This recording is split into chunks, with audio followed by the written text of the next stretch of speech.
Elon মাস্কের Tesla না, আজকে কথা বলবো আমি আমাদের ভেরি ওন টেসলা নিয়ে, যেটাকে আমরা ইজি বাইক বা অটোরিকশা বলে থাকি। এই ইজি বাইক বা অটোরিকশা নিয়ে আমি টোটাল 4টা ভিডিও বানাবো। 4টা ভিডিওর মধ্যে আজকে হচ্ছে আমার প্রথম ভিডিও, যেটা আমি কথা বলবো যে এটার অ্যাকচুয়ালি নাটের গুরু কে। First of all battery. এই যে আমরা টেসলা চালাই, এই টেসলার সব থেকে ইম্পর্টেন্ট পার্ট হচ্ছে ব্যাটারি। এই ব্যাটারিটা কই থেকে আসে, কি ধরনের ব্যাটারি? এটা দুইটা টাইপের ব্যাটারি ইউজ হয়, একটা হচ্ছে লিথিয়াম আয়ন ব্যাটারি আর একটা হচ্ছে লেড অ্যাসিড ব্যাটারি। এই দুইটা টাইপের ব্যাটারি আমরা আমদানি করি চায়না থেকে। আর বাংলাদেশে কিছু লোকাল ম্যানুফ্যাকচারার আছে, রহিমা আফরোজ, পান্না এবং নাভানা গ্রুপের মতো, যারা এই ব্যাটারিগুলো প্রডিউস করে, বাট তাদের র মেটেরিয়ালটাও আসে চায়না থেকে। এখন কথা হচ্ছে যে ভাই, এই র মেটেরিয়ালগুলো কি আমাদের এই রিক্সাওয়ালা মামারা নিয়ে আসে? ইম্পসিবল। ভ্যানওয়ালা মামারা আনতে পারেন। এগুলো আনে যারা মাথাওয়ালা, যাদের মাথায় ব্রেন আছে, যারা ব্যবসায়ী।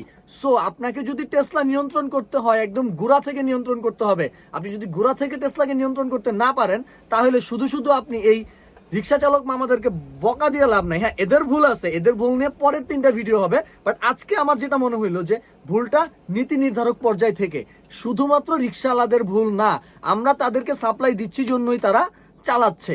গাছের প্রবলেম হইলে গাছ কাটা উচিত, তার ডালপালা কেটে লাভ নাই, শিকড় প্রায় ফেলতে হবে।